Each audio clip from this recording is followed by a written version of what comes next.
Welcome everybody to MogTalk episode 192. We're getting close to 200 here, only like 2 more months about. But if you guys are not familiar with MogTalk, it's a show based around a Final Fantasy 14 community discussing everything from Savage Raiding to Chocobo Racing.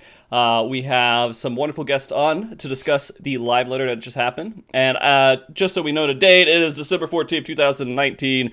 Let me introduce our wonderful guest here. I'm going to start with Drak, clockwise. So Drak, tell everybody who you are. Hello, Drak Gamestein here. Usually do YouTube stuff. I'm also on Twitch. Just do fun raid content with my friends, and try to make everybody laugh. Oh, okay. Suffering. One or the other. I mean, it's long something. Crystal, the second time on the show. Welcome back. Hey, thanks for having me back. Yeah, tell everybody who you are, just in case. I'm Crystaahhl. I mainly stream on Twitch. I'm starting up YouTube content though, but I'm on Twitter and Instagram, and I mainly play Final Fantasy 14 and raid too much.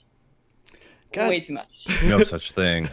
I mean, yeah, I guess that could be true. I'm not burnt out, so I guess it's not too much yet. I made a mistake, and I went ahead and activated the giveaway, and I just typed in the name, and people already accidentally typed in what I was doing the giveaway word for, so I'm going to go ahead and cancel it. Give me a second, guys.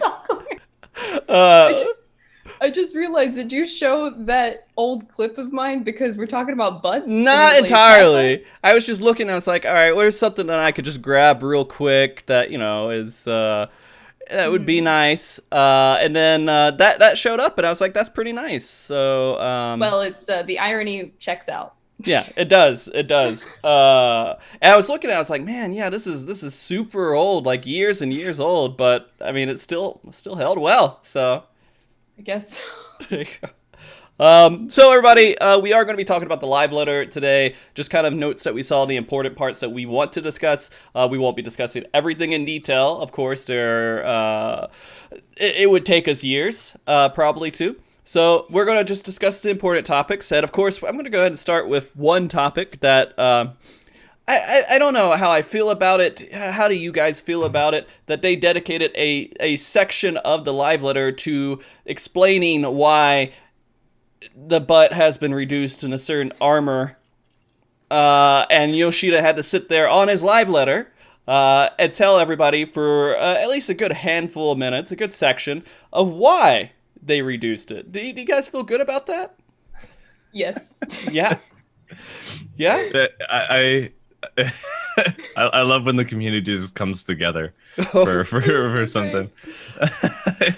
Because butts have been, like, Final Fantasy is just full of butt people. Like, I guess so. Talking about butt sliders. And I mean, he's had to talk about that on fan fests and other live letters. And will we ever have a butt slider? You've got boob sliders. And Yoshi's like, no, boobs all the way. And people are just like, give us the butts. It's just weird. It's weird to me. But I mean, like, I guess they know how to cater to the community. They're like, I think it's great. Like, they know how to connect to their community. They knew that we wanted consistent ass. Right. And they were like, all right, we're going to deliver. It's great. I mean, do you feel like the public's outrage afterwards was at all justified when they went kind of crazy for a little while about it being removed? I don't know. It feels weird to answer, because you're like, if you say yes, then you piss off how many people?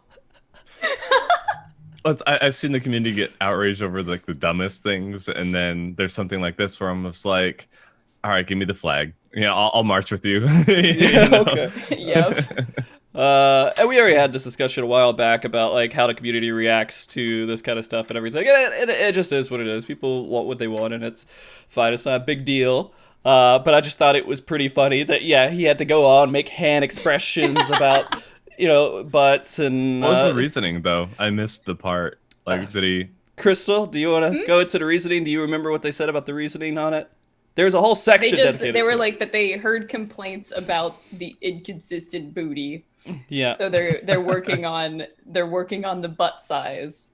I think it had to do with clipping, and chat could kind of clarify that. There's a whole translated, like there's on Discord, the Reddit Discord, they had a whole section dedicated to word by word translation of that moment on stream. So if you wanted to go and look at it, it is in the Reddit Discord. Which Yoshi did hand gestures of the butt. Yes. It was great. Yeah. Oh. But you know, God damn. There are other things that happened during the live letter I'm a little bit more excited to talk about. I just thought that was kind of unique.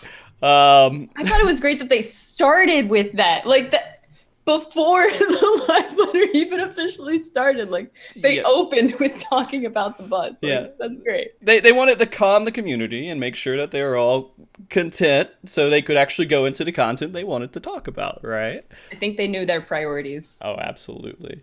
Yeah. All right. So we got this new patch coming in mid-February, which you guys, mid-February, that sounds about right, I guess, right? That's kind of what I was expecting. Right. February or March is what I was expecting. Next year is gonna suck, man. Like I'm doing full-time school, full-time work. We got this patch in February. We have Doom in March. We have Cyberpunk coming out sometime as well, either March or April. Then we have another game. And it's just like month by month, I'm just fucked. You know, it's just like FF7 remake. Yeah, the FF7 remake. Good stuff. It's gonna be rough. It's gonna be really rough for me. But I'm gonna be watching a lot of it from the sidelines. We'll see how that works out. Because I want to play it, but I also want to not waste thousands of dollars and make bad grades at school. So there's that. Then PSO2, yeah. The interesting thing, they called it the Echoes of a Fallen Star, and I'm not sure. I'm assuming they're talking about the 13th. Yeah. Like the Void. I guess. I don't know. I'm assuming that it's the 13th and has to do with Unukalhai. That's my best guess. Okay. Yeah. We did have a little bit of a story with him, and I saw screenshots of them talking about, like, him, the character talking about going to the one with light. Mm-hmm. So that was they kind of left that open ended, and that was tied into the what do you call it, the Warring Triad. Mm-hmm. So, and I think was it his master that was talking to Xenos? Was that who that was? I don't remember. At the end of that, that's I think what people are guessing. Yeah. So we'll see, but yeah, it seemed like he was one of the fallen heroes, one of the shards of ourselves. Okay. Yeah. And I started making jokes once I saw him. I was just like, nope, I'm gonna have to beat you and then reabsorb you before I get emotionally attached. This is gonna go down a really slippery. I can't have my heart broken twice. Right. Oh man, Ardbert was just a trip, and oh my gosh. The final scenes with him, I mean, Shadowbringers as a whole is just a masterpiece, but the spots with him, they made a very relatable and just somebody you could sympathize with and empathize with, and you're living this person's aspirations as the Warrior of Light, you know, and just kind of feeling that like crushing weight. Oh man, so I don't want to have to go through that again. Just snap his neck, bring him back in, get stronger, take out the rest of the Asians, and let's finish this fucking story. Well, I don't want to deal with it again. I mean, here's the thing, though. Like, they're writing this. They're at a point of, like, this is a really good expansion, really good story. The content has been pretty much enjoyable by everybody. And then they have to go into this next patch, which involves also the raid part of the story, right? And so they have a lot of stuff that's going into this next part of the story, and they have to live up to it. So they can't just say go in and snap his neck, because I mean maybe they could, but they have to compare to what they've already done. And I mean I am kind of concerned because I know we're on this roller coaster, especially with the story and everything, that we're at this good high point and we can't see where the tracks are going afterwards. But I'm assuming it's going to be like it can't do. I don't know. I can't see it going much higher for a really good fall. I don't know how to describe it. I guess roller coaster, you get excited, you're up at the top, you go down, and you go back, and it's like some small ones. You're like, and then up again. Some bunny hops. Yeah. Yeah. Maybe some twisty twirls or something. I don't know. I've constantly been in the state of I don't know how they're going to top this, and then they do. Mm-hmm. So I just don't know how they're going to do it. Like, I have full faith in the team. I'm really concerned. Like we're gonna hit that part. I guess we were at such a low point in the last expansion at the end of it, with just like nothing, that we feel like we'll see. It was such a drag. We'll see. The other thing about this live letter I thought that was actually really interesting, one of the biggest highlights of this patch and of the expansion so far has been a shitload of crafting. There's so much crafting right now. I'm so happy about that.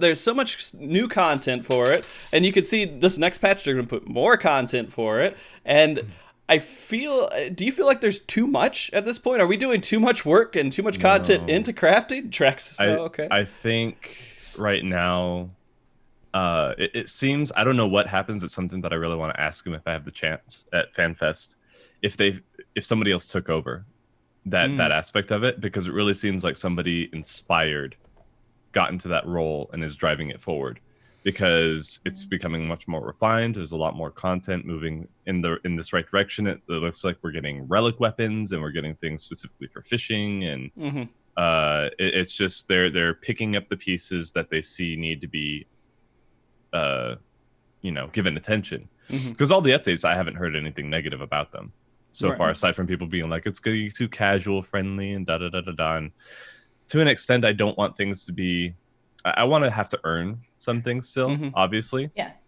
I'm not too keen on them taking away the requirements for materia melding. Like, you need a blacksmith to do weapons and stuff. I think that's a good goal to inspire people to craft and to level those things. And I think it's a good reward to be able to do that. And I would prefer them giving more rewards for it. Like, I don't know. But aside from that, I think they're doing a really good job. And I think that the person in charge right now has a better idea, as opposed to sometimes with PvP, I don't know where they're going with it. You know what I mean? We'll get into that discussion a little bit later. Yeah. But I only bring that up because I was thinking about it on stream a while ago. And it just was a conversation. Just like, I don't know if somebody on there is just doing it to do it because they were told to, or if they really have a vision for it, because it seems to change almost every season. Yeah. Very different. So and that's I have a lot to comment on that, and I want to jump into that, but I feel like I don't want to leave gathering and crafting behind so much right now. So we'll go back to it, because there's a lot to talk about with it too. I mean, the thing is, and I don't craft or gather really. Like I maybe I should, because I feel like I'm losing part of the game now. I'm like, I feel left out because I don't craft and gather. I feel like if I don't do it, I'm missing out on so much other stuff that the rest of the community is doing, and I'm clueless. I mean, I know it's easier now, right? So if I jump back into it, it's not going to be hard, but it's still a time sink. It's more introductory friendly. There's not as much bloat with the abilities and stuff. And like I said the last time, they finally gave it the treatment that all the battle classes have gotten, where they take away some of the unnecessary stuff and try and streamline it, and that part's really good. That was necessary, I think. Yeah. And I mean, they're giving them new zones, new things to do, like the new diadem. Like, when do you guys remember diadem? Like, that happened, right? It existed in the game at some point, and now it's back, and it's going to be just for gathering, basically, right? Yeah, it seems just to gathers, be the case. And it's not supposed to be too dangerous. You don't have to worry about dying, I think is another thing that they said. No enemies at all. Yeah. Except for the non-aggressive enemies that you shoot with a bazooka. Yes. I don't know what that was like. You shoot them and you get materials, so there's something there, but they're not aggressive. Right. You called it the auger, is that right? Yeah, they called it the auger on the slide.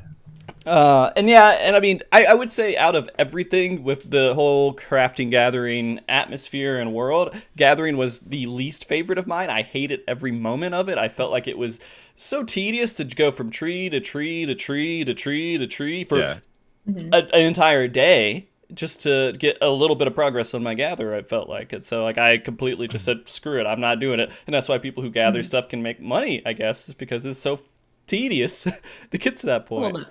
But now you could be level 10 and go to the special gathering area and level up your gatherer there. So maybe it's a little bit more interesting and exciting. Well, one of the things that I think makes crafting so entertaining is that it's basically its own little mini game. And that it's, I don't know if we could call it a mini game anymore, man. I don't know if it's really. It's a little mini game. It's the game. It's part of the game now. It's engaging, is what I like. There's a system to it. You're not just hitting button, craft the thing, which is what a lot of other games do, which makes it very unappealing. And that's why I think gathering is very unappealing. And why I actually enjoy Fisher more is because it's more interactive. Whereas just, hit the node, hit the node, hit the node, hit the node, not really engaging. There's nothing too special with it. So who knows if they'll do anything with that later, but at least having content specifically for it could be. Yeah, I mean, that's the engaging part. They're creating a whole new zone for it. I mean, fishers are going to be able to go on voyages and deep sea, not deep sea, but just ocean sea fish, right? Shut the Kraken. Yeah. I mean, that's awesome. That's really awesome. It sounds like what it needed. I mean, Gathering has been left behind I will admit, it has been the worst part of the game development-wise. So this is good that they're adding this new content for it. And it may be something that I want to get into. Now, I'll say this as someone who's played Stardew Valley again for the last week or so, because I've been stressed out on life and work and school, and I was like, man, if I come home and I play Stardew Valley, then it's a chill game. I can relax for a little bit. I mean, it is kind of a little bit time intensive because you're like, all right, I got to plan out everything for today. Oh, I don't know what I'm going to do. Hit pause. All right, figure it out. What am I going to do? Because my time's ticking away. All right. But at the same time, you can pause and sit there and think, be like, all right, I'll be okay.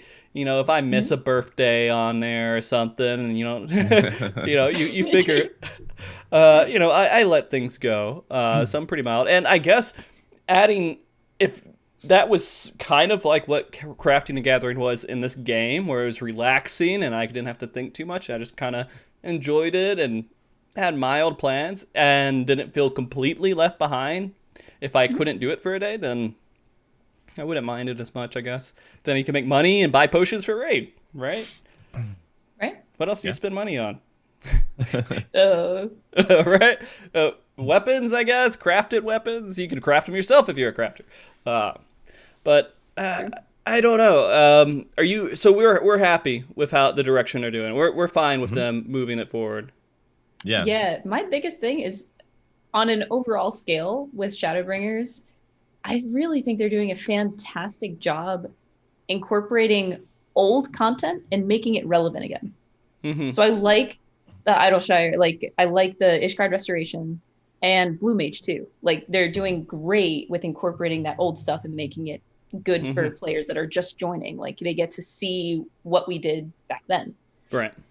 And that includes, Blue Mage, it includes Crafting and Gathering. I like that we're going back into Diadem, because I, for one, had never gone in there before. I only started playing mid-Stormblood is whenever I joined. Mm-hmm. So I've heard about Diadem. I've never actually gone in, but I will tell you I'm really excited. Even if it's just for Gathering, it sounds really boring, but I'm excited to actually go in and see. It doesn't sound as boring anymore.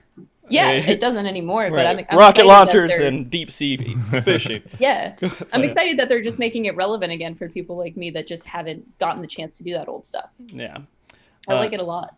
I guess we'll see how that. I mean, again, this is just the tip of what they're going to start introducing. We're going to go back to Ishgard again, like you said, and part of the reward is a ranking system and getting a new housing district. So again, very major part of the game right now. I don't think I could ever get into competitive crafting. Have you guys spent any time on the Ishgard restoration? I did a lot of the gathering. Yeah, and I crafted some stuff. The crafting wasn't as difficult as they kind of made it out to be, but okay. They did mention, I don't know if you caught it in the live letter, but Yoshi P basically said that there's going to be progression. So this was supposed to be easier. And then every patch, it'll be harder and harder and harder and more advanced crafting. So they just wanted it to scale. So we'll get like the extreme rating level crafting that they've been talking about pretty much at the last stage. So and we're finally getting dummies for it. I've been waiting for that forever. Yeah, like we're actually getting something that we can practice a rotation on, is what they were saying. What is difficult? All right, so I'm sorry, I'm ignorant non-crafter Frosty. What is difficult crafting? Like really high levels of durability, but especially the control. Okay. How much quality you get. That's usually what gets people a lot. Okay. You know, it kind of feels like almost like an RPG in a way when you're taking turns and you're attacking something and you're like, I'm figuring out my resources and resistances and stuff like that to get the best result out of all of my attacks. Instead, it's hits with your hammer, right? And you're trying to make gear in the end of it. So it actually feels like it's like crafting the RPG almost. And you're going through. So the difficult part is kind of like going through and figuring out what moves to press and how to most efficiently get it, depending on what RNG happens and the percentages you have, right? Yeah, and you have different moves that how much determine how much durability you have left on it. So trying to make sure that you don't break it before you actually finish it.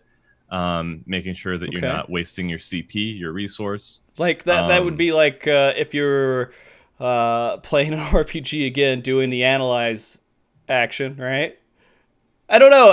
This just hit me in the head. I'm sorry if this sounds stupid, but that's what it No, says. I'm trying to get where you're coming No, from. no. It feels like, all right, so imagine, and this is stupid, and you guys could tell me it's stupid too. I'm not afraid of being called stupid. But if you're in an RPG and you have 4 players and you're fighting a boss or something, and you're like, what's his weaknesses? All right, I scan it, and then you figure out weaknesses, and then like if you're attacking it, it takes damage, or hey, I have a resistance to this, or you need to, I don't know, maybe I'm never mind. I don't want to explain it. It's not quite as in-depth as that, but I kind of get what you mean. Right.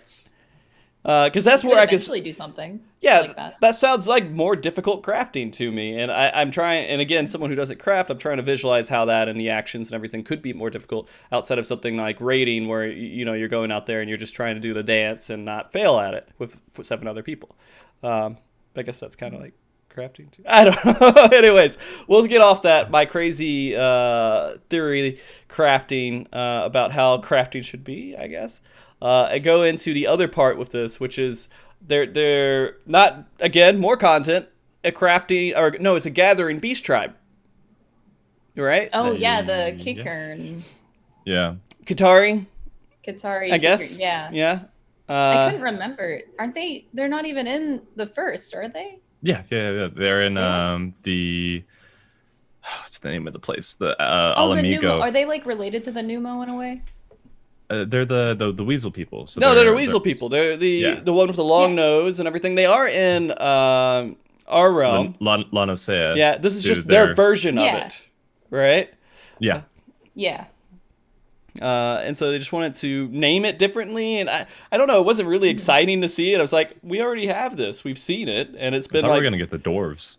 Yeah, that makes sense for that. So kind of out of left field, but yeah, it's a surprise for sure. No one saw that one coming. Yeah, there were more merchants, so they've kind of taken the place. The kobolds in the first are the ones from like the Kikern and the source, right? Where we're from. Mm-hmm. But I haven't seen them. Have I seen? Yeah, I don't know. I haven't seen them yet. In the first while we were there, I haven't seen them. I don't think so. I don't know. It's been like, holy crap! It's source. The source, whatever. It's been like 6 months since this expansion came out, and I had to go through this stuff. Right? I don't remember the previous zones. I didn't. I'm getting thrown off too. Yeah. It was just strange because everybody was expecting dwarves, all right? We're going to see dwarves, so they're going to do crafting and gathering stuff, and that makes sense. They're dwarves. But then we get Weasel Dude. We get Weasel Dude. And I don't know. I guess that's just, it is what it is. But then again, I find it interesting that it's something that we completely didn't expect. So I'm anticipating like a hopefully a good story behind it. Right. Since it did come out of nowhere, so I don't know. I'm looking forward to it. What's a good story with it? How would they have? We need more weasel holes? I don't know. I mean, what do you do with the story? I was just having a breakdown. There's just so much crafting and gathering. There's so much of it. And there's so many things that are coming out just for that. I mean, I'm not losing anything. The PvP content's still there. The PvE, well, now, I guess, it's coming and it will be here. But the PvE content is still there. We haven't lost anything from that. It's strange. So I'm not complaining. I'm not against it at all because these are things that need to happen. It's just so much like now I feel like I only know half the game. I guess this is how it feels to me. I suppose I think it's just more for different people. You have this conglomerate of different people from different walks of life with different preferences that want different things out of the game. And as long as everybody's working together, I don't think it's going to be a huge issue if you do it or not. PvP is off on its own little.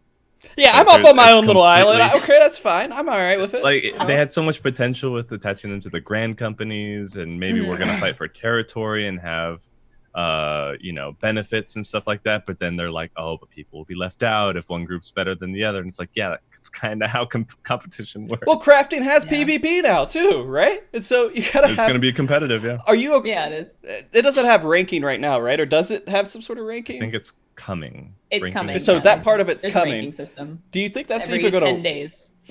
Does it sound exciting? Does it sound like something that crafters would look forward to? I mean, I don't. Oh, absolutely, yeah. Yeah. I think hardcore. Okay. Definitely. Okay. Some people live for it. Whole free companies have been based around crafting. No, that's true. Yeah, true. So, some people are gonna really, really dig it. So I'm happy about it. I'm happy that they're giving the attention. Looks like we're getting relic. Is that what crafted? Really? Yeah. Oh, its own relic. Okay. God, is that a first damn. for the game? I don't remember them having relics before. I don't think so. We've had. So I think that's nice. Yeah, we've had artifact stuff, but nothing like this. It doesn't seem. I think it's nice. Removing the party requirements for the company. Oh, crafting. yeah. So great. Can somebody just come in here and just that's pretty bad. I remember unlock that. Blacksmith real quick and just sit in here for a second while I finish this. I had to do that for so many friends. God. Oh my gosh. So stupid.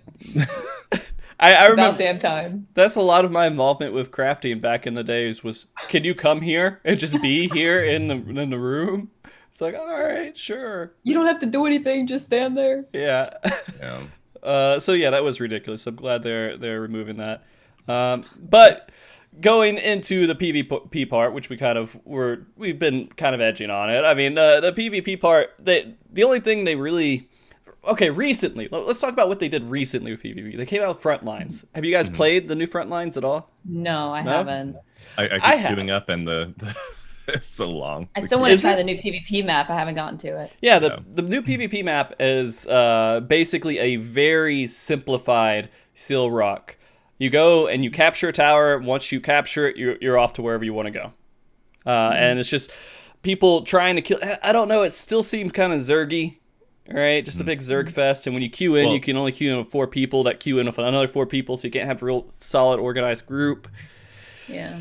But is it still 1v1v1? Yeah. It's tough. And so, the entire time, you're just, watching for, pincers happening and getting, all right, how do I position and organize this so this group, what I did in the maps I've played so far with it, is I'm a big Moogle, huge Moogle with a big whale mount, and then I run off to some area, and I hope a giant group follows me, so I lure them away from the rest of the party. And then remove the pincer and let my party win whatever they're doing, any skirmish they do. And so I try to play tactical when I play. Yeah, it's just, that's why I feel like it's very, I don't know who's behind it. I don't know if they really, I don't know, just because it's always going to happen. It's happened since the beginning of Frontline. You're always going to have 2 groups that focus on one. And then at some point there's going to be a consistent winner. Back in the day, it always kind of switched, but then whoever has the reputation for being the winning free company or grand company, they get targeted all the time. And it makes no difference if the people lose because of it. They just want to stick it to that grand company, and it just it was not very good in my opinion. I don't know if I saw a note about this in chat. Maybe you could correct me too if I'm wrong about this. They're going to make it to where everybody is random with their free company. Or not free company, but their grand company when they go in there. So no matter what, everybody's a freelancer. I didn't know that. And at that point, it's like, why bother? Why bother with the whole premise of being in the grand company anyway? Yeah. And so it's what is this? Yeah. It's so strange. It's just part of the lore, and it exists, and we can slightly interact with it in some way. But that being said, we're going to say but so many times, and every time I think about it, I'm going to think about Yoshida spending all that time discussing it and seeing his face doing this. And, priorities. Oh, jeez. But I can do it. I can make it through a transition here. The whole thing is, I think it's fun. And since you guys haven't messed with it too much, we won't go too much in depth. I think the way they did it, it's still the 1v1v1 thing, and it's still kind of a mess, but it's people kind of like clustered messes with PvP because doesn't mean they have to think as much. They just kind of go in there and they do it, and it's life. They kind of have fun with it, but it does focus mostly on killing each other and trying to get the towers and killing people. And I think that's good because it lets people actually figure out how to PvP instead of hitting towers constantly. So you're saying it's basically Seal Rock, but without the rock. It's you don't stand next to it. I think that's the only difference. Is that you get it. You only have to be there like it. So it pops up and it's spawning, and then you just have to once it's spawned, you click on it, and then if you grab it, You're done. You don't have to defend it. I mean, you kind of have to defend it. There's still that defense mechanism because you can see it spawning, and people are trying to make sure they have the area so they can get it, but it's a little bit different. I think most people who have been playing it prefer this, and I think that this is the way it should be right now. And I think having a very simplified, like Rival Wings, it's a mess. There's so much going on. To me, I feel like there's too many things happening all the time that is not PvP oriented. Getting in a robot and fighting is not learning your abilities or doing anything. So you really take away that involvement with Feast, which I think this is supposed to be. You go in and do PvP, then you do a transition into serious PvP with Feast. Which again, I have to talk to you guys a little bit about it. How much involvement do you guys? How much interaction have you had with Feast? Have you played Feast? Do you understand the game mode and it exists in some way? Okay. Yeah.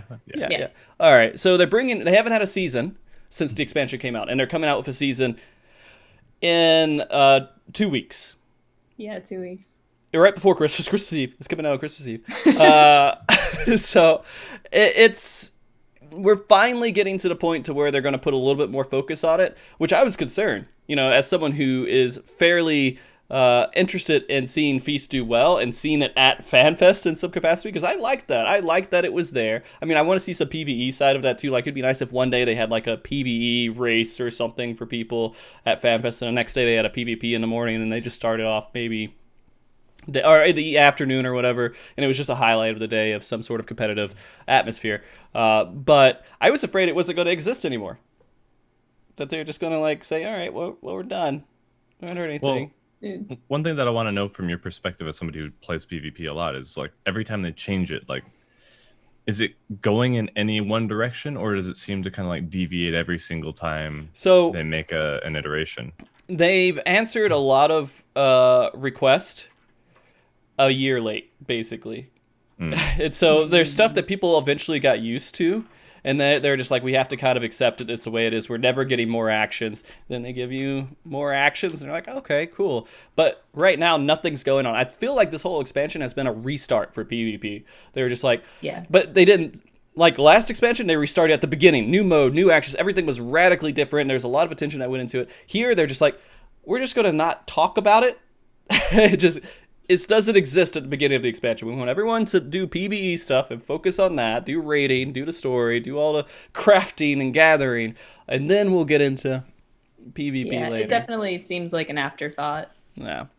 And so we'll see. I don't know what a lot of people are kind of happy from what I've talked to, because I personally, since they weren't making announcements on it, they weren't doing things, I haven't been diving very deep into the changes, but most people seem to be kind of positive towards how it's going. Personally, as a paladin, I'm really angry because they removed stuff that I wanted. Like you don't have cover anymore, which was the highlight for paladins. So, and clemency. Wait, they actually just got rid of it entirely? It's just gone for PvP. It's not there anymore. I didn't know that. It was the core of that job, and it is gone. And it's been gone for a little bit, and so people have been trying to get used to that, at least paladins. But we'll see, Drac. We'll see. Maybe we'll get you in there. Maybe we'll get you in there when it comes out. It's just, I wish it had more impact on the world. I wish that, the gear still mattered.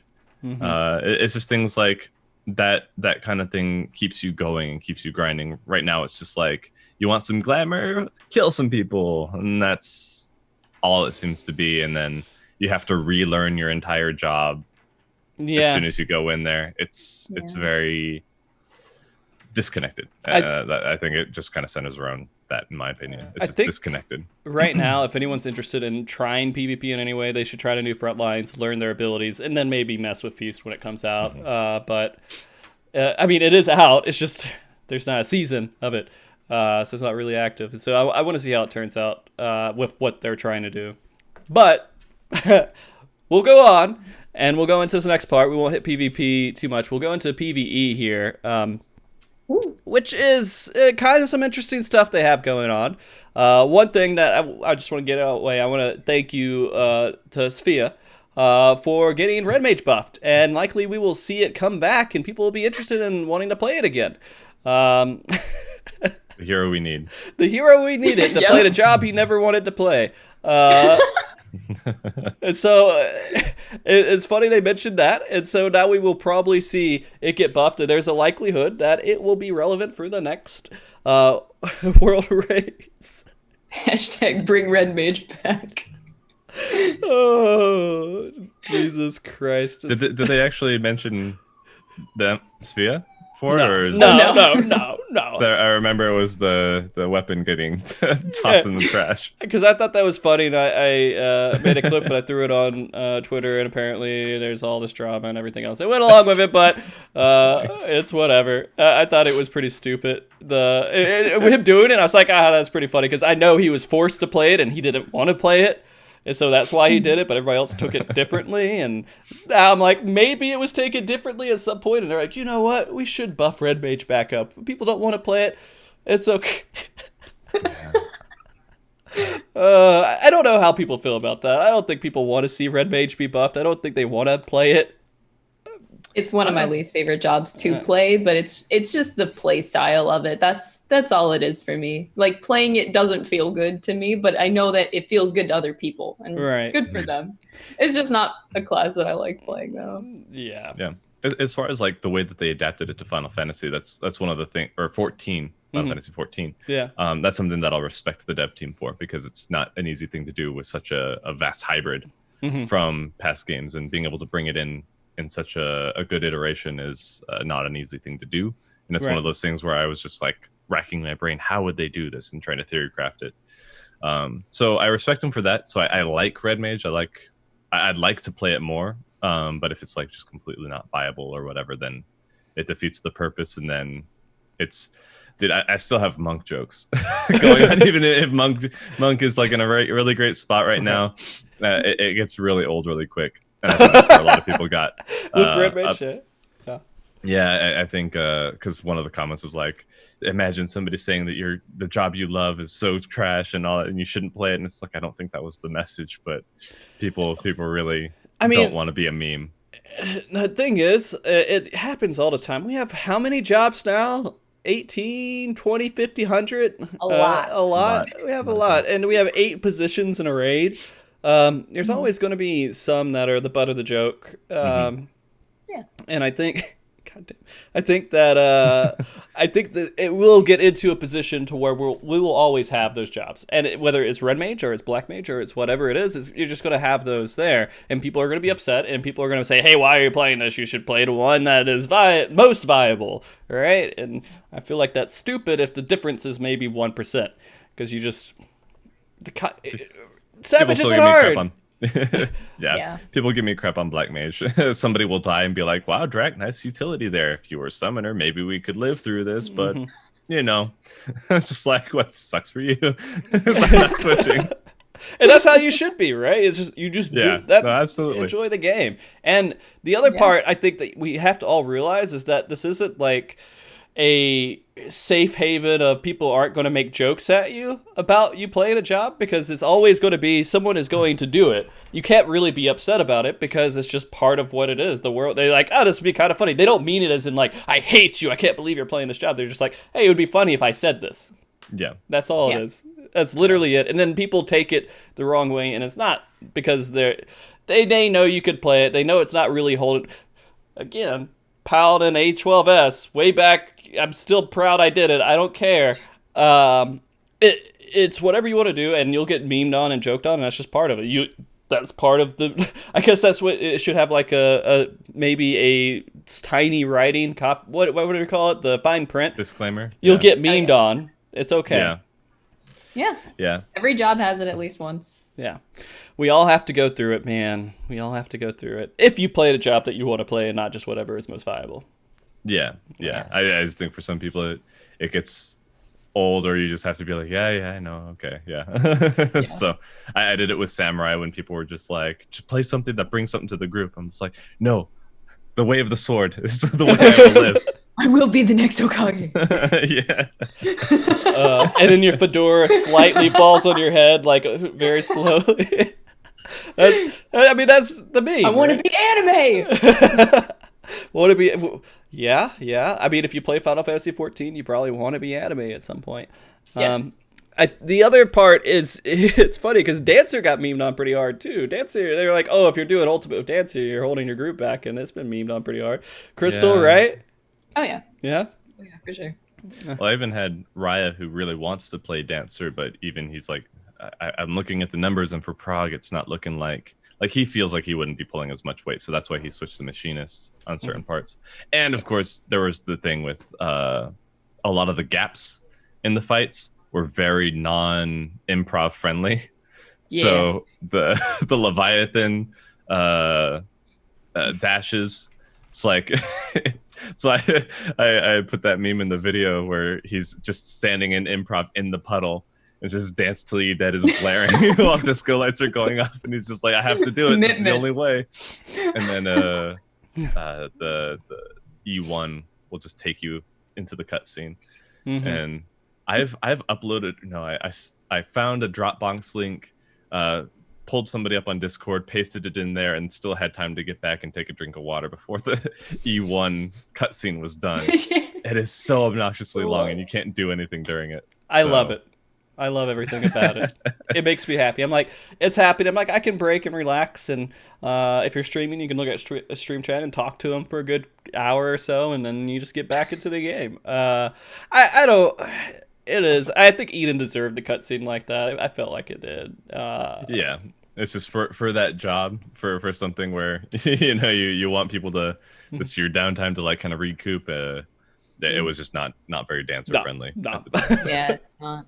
And dots make a huge difference too. Like not being able to, Dancer doesn't have any dots to put on 2 bosses and 2 targets, and that's where Bard really excels. Yep. It's funny that the AoE stuff eventually came into play at some way or in some fashion with Ultimate. God, I want to do it again. I want to do it, but I just know that my life does not admit or it does not allow me to the push forward with it too much right now, and it sucks. But a lot of time. It is, and because I only have so much free time, I'm like, I could spend literally every second of it in Ultimate, or I could do something that is not stressful and I can kind of relax while I do it. So it's one of those things. But anyways, off topic completely there. Thank you, Sophia, again for Red Mage, and hopefully you won't be forced to play it in the next race. But we did see a little bit of Eden, right? We saw a little bit of it. At least you can see the background on the show right now. That's kind of the most that we saw, is that we saw lightning and crazy That's stuff. Yeah. Were you guys expecting Ramu? Yes. Yeah? Oh, yeah. Yes. Oh, yeah. Yes. Yeah? Yes, it's gonna be young hot Ramu.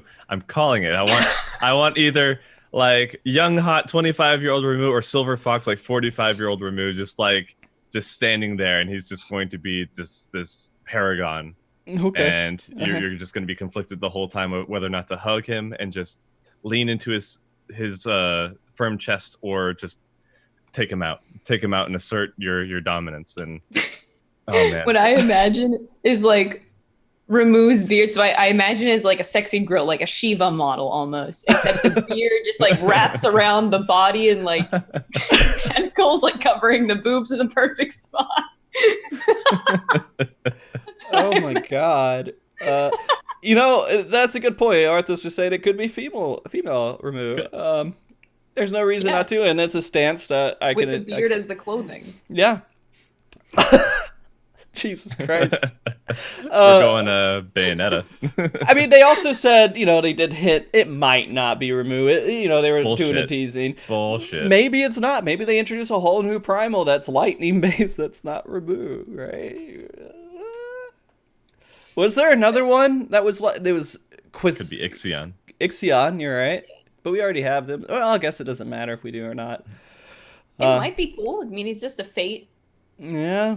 So they can elaborate more on the fate, bring it in, have Ramu riding on Ixion into battle. Nice. Yeah, I saw it just happened. They said that in chat too. It's like, holy crap, that would be pretty cool. But And then summoning down, what's it, Quiztickle or whatever? What's the name of the bird from the dungeon that's lightning? Quetzalcoatl? Yeah, Quizzicattle. Yeah. Sorry, I'm horrible. But Quizzicattle, yeah. It could come down. It could be just some super triad of lightning beast that you have to deal with. Okay, I can see it. Potential. What's the? Are we seeing Garuda? Is that the other one? Garuda, maybe. Yeah, I'm thinking. Maybe. I'm thinking. Well, the 4 that would make sense in my mind would be Ifrit, Garuda, Ramu, and I had Shiva. it pulled up. Shiva could be in there, but since she seemed like kind of almost synthetic primal because she was more of like an entity, like a legendary figure rather than a manifestation. That's very I would still be very okay with Shiva being in there. Mm-hmm. But what was the other one? Ifrit, Ramu, Garuda, and I don't know. But yeah, Shiva probably filled the gap there pretty well. Yeah. Ice is always one of those weird ones where since we were talking about anime, I kind of think of the Naruto Keki Genkai, where it's ice is more of like a mixture of water and wind or something like that, rather than its own standalone element. But sometimes RPGs do that, where ice is its own right. thing. Yeah. So it depends on their interpretation. Do we need to restore the ice in the world? Is this like going to be a climate change thing that we're doing? Yeah, bring back the tundras. I don't bring back the frozen Bring earth. the Arctic back. That would be interesting, right? Yeah, because we are restoring elements to restore them in the world, and so we want it earth and we want it water. We want lightning, apparently. So is that because then if you bring fire in there and it's fire and lightning, I guess that is close. Unless you're talking about Avatar, where lightning's like the advanced version of fire. I don't know. We could big brain this all day. We could. I don't know.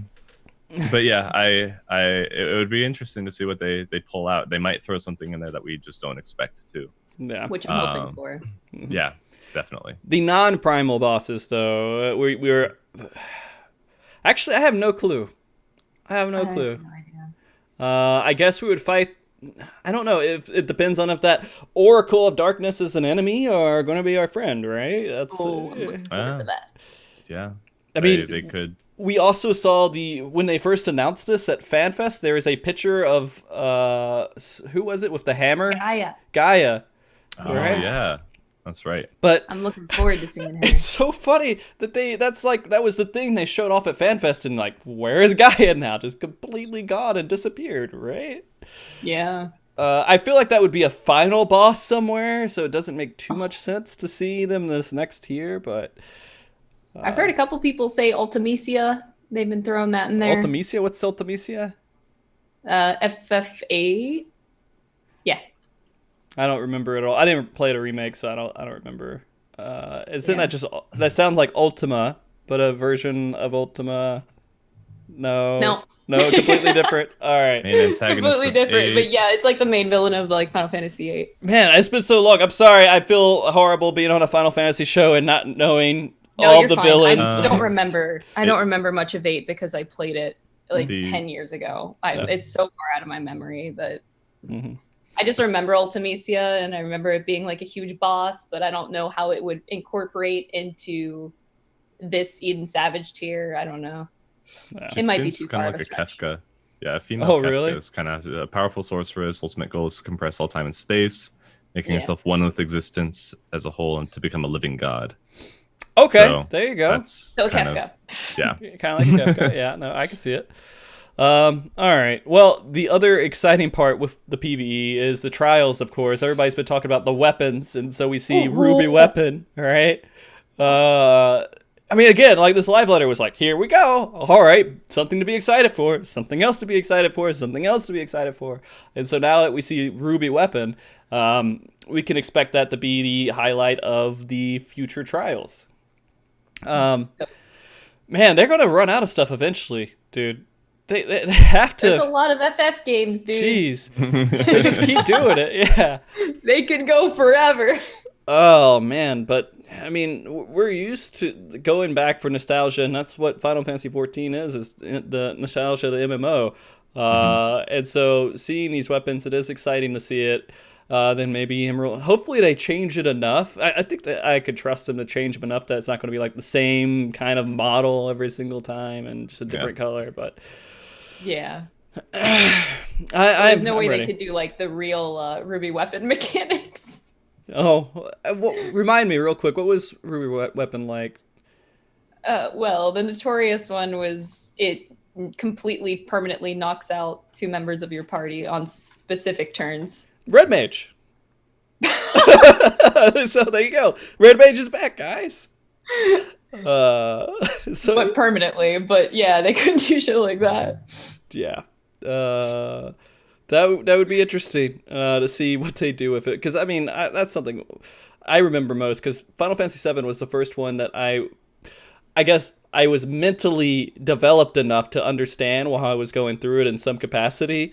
6 I played. That was my first one I bought, but it didn't register as much to me because I was so young when I was playing it. But 7 for sure, and I remember the weapons because it was just like, holy crap, this is crazy bonus content, and I've been looking forward to it. I used to legit get nightmares from Final Fantasy VII. Oh, really? Yeah, whenever you get the submarine and you start going underwater, like once you get to a certain point in the story, the weapons start showing up in the areas. And of course, Emerald weapon is, underwater. So sometimes whenever you went under, it would just like peer in front of you because there are set spawn points. So I used to get nightmares. I remember that now. Yeah, I do remember that. I played when I was young, so I would get nightmares of Emerald weapon just showing up in front of me completely unexpectedly and starting a battle and nuking my ass. I remember the night terrors from games back then because that's around the same time Resident Evil was coming out, right? Around that same era, at least, of PlayStation 1 games. It was pretty close. And so Sounds about right. Yeah, that's when my video game nightmares started, I think. But yeah, we'll see. We'll see. The other part, of course, is that they're going to have another trial. It's not just going to be Ruby Weapon. And they're going to have a secret trial, which is going to be a normal one. I assume that's based on the story in some way in regard. Yeah. Yeah, probably. I mean, did it with Tsukiyomi. Yeah, basically like Tsukiyomi, but who's going to be the Tsukiyomi, right? What's going on? I didn't think about that. Voodoo Cowhigh. It's just going to be him. Yeah. We'll see. Yeah. Oh, better not be Ardbert. What if it was like? Oh yeah. Oh no. Oh. The what if it was the Ardbert, but like the Warrior Darkness version of what people, if they believed him and summoned him, would be. I don't know. I mean, it could be so many things because I don't have anything to base it off right now. There's no like real enemy I can think that's seeking Aether that might be. Oh, you know what? It might. We might also have something. I don't know if they would do it this soon. But you have the possibility of Xenos having a Zodiac form. Mm-hmm. Because he is that would be pretty soon to go ahead and go down that path. I feel like they need to ride out Zodiac for a while. Yeah, I mean they might show like an early version of him, like as he's assimilating to that power. Because all I know is that he really wants to gobble down Zodiac and then force feed us Heidelin and then fisticuffs. Until one of us is the only one that's standing. Like that's been his whole motivation for this whole time. Yeah. Well, yeah, that's what it seems to be now, which I assumed was going to be the next expansion. But I guess I can see it. Maybe. I can see it. It could also be Hildebrand. I mean, we are getting Hildebrand stuff too. Yeah. I haven't done Hildebrand in so long. I feel so bad because I have to go through and catch up on it because it was such a good side story and everything else, but it's just... It's another piece of content that I'm like, well, I could do another PvP match, or I could do this story. And what do I do? But the one thing that I think people might have said that PvE took a hit from was the reduction of dungeons. They're doing 1 dungeon per patch now. I think that's a solid choice. Yeah? Agreed. Yeah, because I don't think dungeons are really substantial content to implement. Mm-hmm. So I think having 2 trials is a lot better because people farm those trials all the time. Give people more stuff to do that's not dungeons. Like dungeons, people don't farm those. It's just for tomestones and expert roulette. So I think that's a great move. I'm so happy they're doing that. Mm-hmm. No, I would say that's... If it goes down to one dungeon, no, that makes sense. That does make complete sense because no one remembers this stuff. Like I'll remember half the dungeons that I go through after the first time of doing them, except for the most recent ones because they were so impactful to the story. But you know, when they introduce these new dungeons and everything else, I can't imagine. Because they always have one that goes with the story, then one extra side one that you're just like, oh, I go do this side story for real quick. I guess if there's a reason for it, like there was with going into the Crystal Tower and kind of killing the bosses so you get a little bit extra lore, that makes sense. But having one, you're right. Because then you can see the other ones that we all liked in some capacity. So yeah, it seemed that Yoshi said that the 2 dungeons wasn't really paying off for the effort that they were doing, which I kind of agree with because I don't like Final Fantasy XIV's combat. I like the mechanics. Like the mechanics with the group is what really makes the PvE shine for me. And being able to adapt your rotation to what's going on and like adjusting yourself that way and optimizing that way.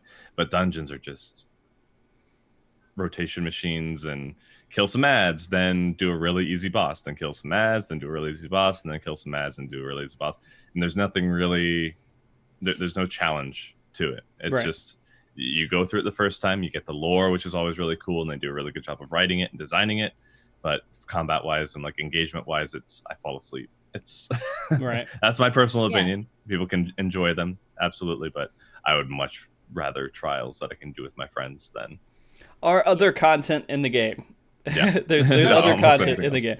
And so I don't know if people are going to be like this, but they could be like, oh, well, they added we got Crafter Island now. I guess that's why we don't have the dungeon. I'd rather have Gathering Island, I guess. I'd rather have Gathering Island instead of the extra dungeon, even if I don't gather, because it sounds more interesting. I mean, eventually they might use those resources towards PvP too. So yeah, with their extra time that they have. Yeah. God, I hope so. I want to see a new map. I want to see more. It goes on with it. We can see a new feast map or something, but we'll see how that develops. Again, I want to have a show in the future, and it's going to be a PvP show, and people are like, oh, I'm so amped for this. I was so ready for it. I wanted to talk about it. Just like the Ultimate shows where people were like, oh, I want to see the team and talk to them, where they're actually really excited to talk to the teams and everything from PvP, that when they're like, oh, yeah, it's at FanFest, yay, and not like, oh, I can't believe they sent these people over here and not give us laptops when we do our stuff. And fuck them. But I want to see it be in a positive light, and I think it is moving in that direction with the new Frontline, and maybe it's not a joke to so many people. But I feel like that's also a lot of content, man. If people just don't like it, they're just going to say the other one shit. Right? They'll always complain about something. Yeah, I think those are more the trolly people, where I think for the most part, if people don't like something, they just stay away from it. No, not a big deal. But yeah, a lot of people really people meme on PvP a lot more than anything else. Most other things, yeah. They're like, sure. PvP takes away everything that I want because it exists. I don't have my stuff. But you know what? I got a mount that only 600 other people have. Sucks for you, dude. Nope. There you go. Yeah. So one thing I want to, well, I guess there's one other thing is Eureka 2 was kind of hinted. They said a way to get gear, right? I guess like a gear progression something. And we all kind of took that as Eureka 2, I guess. Basically, maybe, or some form of, yeah. Yeah, I have no idea for it. I feel like it was kind of mildly talked about. I don't think anyone would be upset with that as long as they did it with all the positive stuff from Eureka and not the... Yeah. The old relic is kind of what they're... Well, maybe if it's the old relic system. I guess it doesn't matter if there's a whole zone for it. If they do it the whole old relic way, I would be happy with that too, because it wasn't bad. They just have to do it. They get rid of the stuff that people didn't like and leave the stuff that people did like. That's it. I think they're really thinking about it too. I think it was Larry's interview with them that they were like, some people really liked this, but then other people really liked the old stuff. So we're trying to figure out the balance between those two things. So I think they're really trying to move forward. It's just one of those things that you've got such a diverse group of people playing, especially in the Relic, which is more casual content, where you don't really have to dedicate a whole bunch of you don't really have to I don't want to sound like I'm not trying to sound rude or anything, Right. but it's something that you don't really have to like put as much effort into as say like a Savage. It's not as exhausting that way, but you do have to like spend that time. It's something that you can do gradually. Oh, okay. Okay. Yeah. But it's how people want to spend that time. And there's just a wide difference.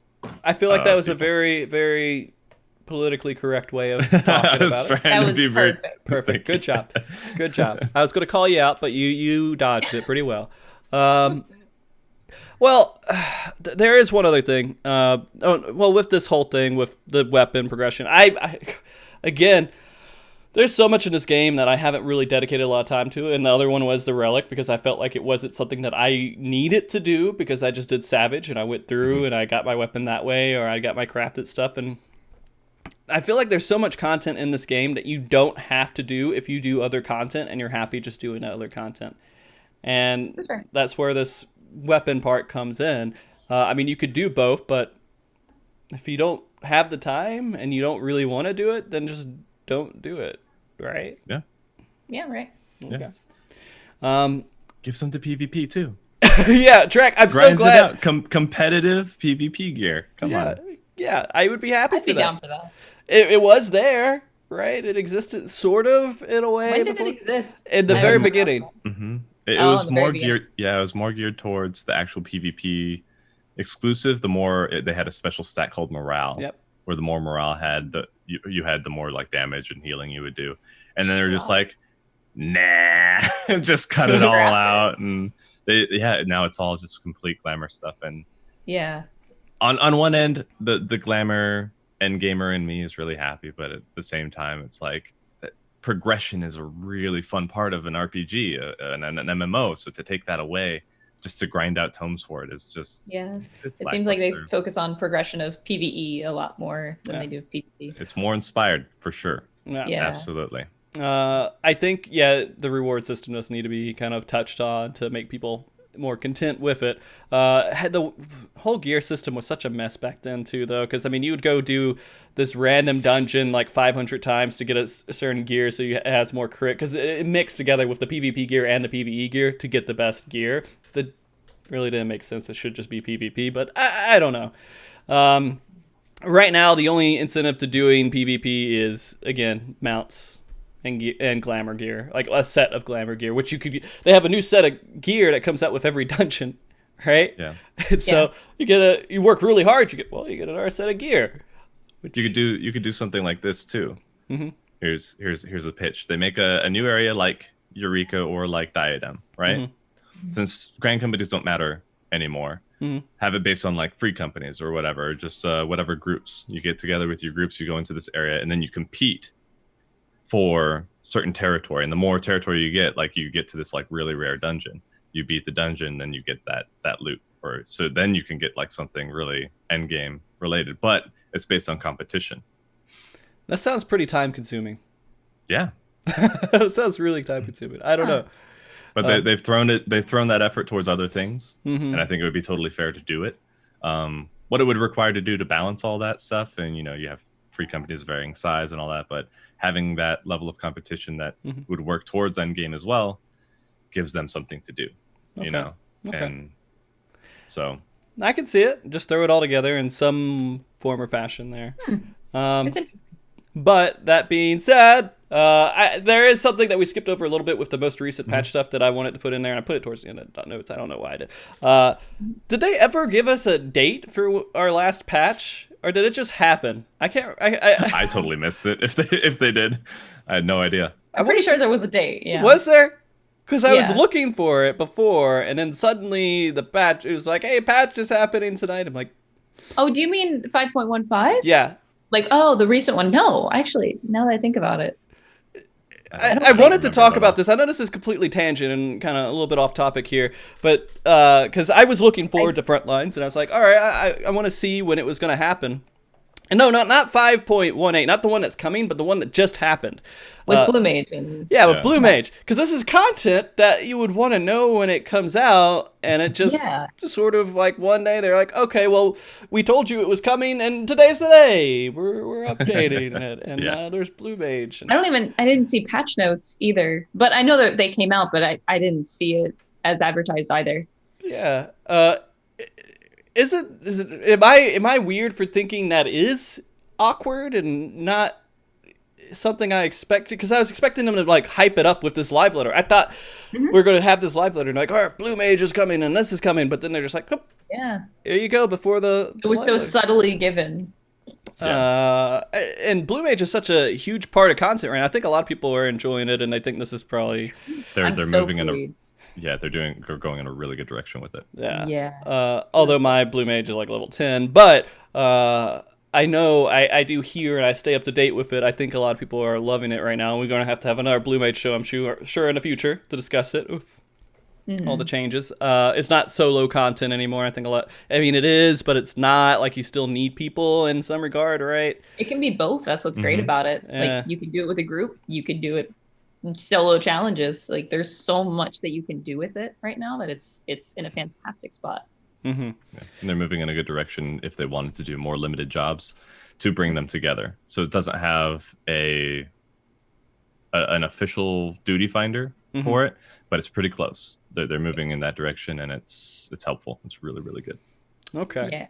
What I like that is especially with the changes, I feel more inclined to play it outside of rewards. Other people might be different, but I like the idea of trying to do different stuff in the game that you can do now with it, but not really needing a reward out of it. Just there's so much different things that you can do with it, with all of the abilities that you have. There's so many different ways to clear stuff. Like, there's a lot of fun options with it.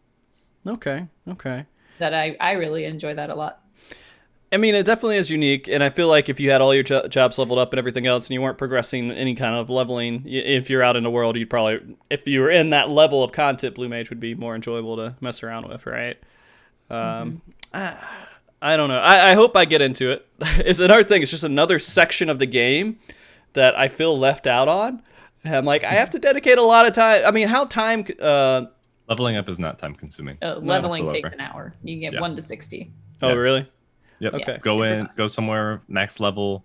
I don't know if it's the cap is up overall, but I had somebody take me to Hinterlands, right under Idleshire. We'd run around that little Coliseum area, that place, and I would tag a goblin. They would kill it. Oh, okay. So you're power leveled. I got you. Oh yeah. I mean, it's you can do it either way. They don't really have a good overworld leveling system, which I like. In MMOs, Okay. I liked going on mobs rather than dungeons. I don't like dungeons for leveling at all. Right. But that's the quick way to do it, and then you can really have the fun. Now that it's guaranteed that you're gonna get stuff if you do it at that level, for like dungeons and trials and stuff like that. It's not as much of a grind. You're not dog farming anymore for a spell. You see it, you learn it. So it is guaranteed now. I actually missed that part. So you get ability. If you're synced. Okay. Huh. If it's synced. Okay. So as long as you sync up and you get a proper group, you don't have to be all Blue Mages, or do you have to be all Blue Mages? Well, whoever is a Blue Mage will learn it. If you're not a Blue Mage, you don't learn it. Okay. That's all. Yeah. All right, that makes sense. All right, well, I'll see.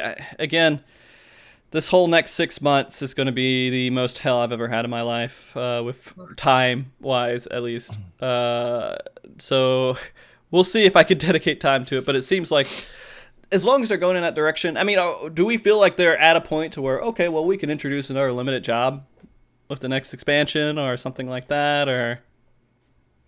I wouldn't yet. No? I would develop Blue Mage a little bit further beforehand, I think. Okay. But it could go either way. I think that they really nailed Blue Mage currently. Okay. So they're in a good spot, so they could. But I think it would be more safe, I guess, to develop further into Blue Mage before bringing in another one. Yeah. But I'm not sure. It just seems like if they start making these extra limited jobs, it feels like it's just going to that point to where it might be too much. To me, in my head, but that's me being left out a little bit, from all of it. I can't think, because they talked about maybe doing it. I mean, it is a thing that they're considering. It's just, it's a lot to take in. I mean, would it do basically the same trials and same things, like same Coliseum that Blue Mage does, just a different limited job? I mean, Probably similar, just without without the pressure of balancing. I think that's more of where it is. They don't have to worry about balancing Blue Mage because it's meant to be unbalanced. Right. So that's that they're trying to kind of stay true to that thing. And people are always going to be dissatisfied with it because the grass is always greener. You know, if they never made Blue Mage, well, I wish they at least gave us something, and then they give us something. Well, it's not what I wanted. They bastardize it. It's not what I want, and then they do something that works with now it's broken. Now you need a Blue Mage. People are always going to be. They're going to find some way to be upset about it. Yeah, for sure. I for one am enjoying it for what it is. And I'm disappointed in a few things, but it's not ruining my overall experience with it. So I think I'm at a healthy level. I'm at a healthy level for me. I don't know about everybody else. I'm not going to say happy. Yeah. I'm happy with where it is, and I think it's to a point where a lot more people can enjoy it. With that it's not as much of a time sink. So you get in there, you get your abilities, and then you can enjoy more stuff. And having achievements alongside it is I think a really good incentive. People really want to go for that marble. So right. I mean, they wouldn't really need the marble. I think having those achievements would be really cool. It's just a matter of getting the people together. Yeah. For it. Yeah. But, yeah. Okay. And Ravana's skill is really cool. Like, that is the coolest skill. Yeah, you should play Blue Mage for what is it? That Ravana. Yeah, his you know that like kind of cross slash he does, where it just blows out. You get that, and you stack it up to 4 times. It gets stronger every time, and it's like a 1200. Badass. It's really freaking cool. Okay. AOE. Okay. No, you don't need to target for it, so you just like look and just demolish everything within your side of you. Super Naka, yeah. Yeah. Oh, okay. Yeah, I'm not gonna try that one. I always try. I'm okay failing. No, when I say something stupid. All right. I'm trying to look at the rest of this just to make sure we haven't really skipped over anything too. Oh, you know what crazy. We did skip over is they mentioned ninja changes again. Well, that's PvP though, right? Isn't that just PvP? Oh, I didn't know it was for PvP. I thought it was general. So it's just ninja in PvP? Yeah, because it's bad. Not bad, it's just broken at some point. I'm pretty sure the changes for it are all geared towards making the PvP ninja not so ridiculous going into the feast season. So, yeah, it's pretty insane right now. From what I hear, yeah, it's basically when I did it with a few friends when we were doing Frontlines, and they're like, let's just all go ninja. It's a lot more fun. And they just go and blow people up and stuff. Okay, that's broken. Yeah, it's pretty broken. But it's okay. Because they do have to. Yeah, don't make noises, Drac. Jesus. I apologize. That kind of came out of nowhere. I couldn't prepare myself. No, it's fine. I'm messing with you. But yeah, they should balance it out going into this next season of Feast, and I'm again excited for it because I want to see what they do with it. But yeah, everybody in chat saying it's pretty much busted. I don't want to talk. I guess we could discuss FanFest a little because they did announce it. They did the classic FanFest. Here's a picture and here's some dates and this is the year of FanFest. It's existing. We can expect it, and we're all kind of hyped for it in some regards. At least, I feel like FanFest.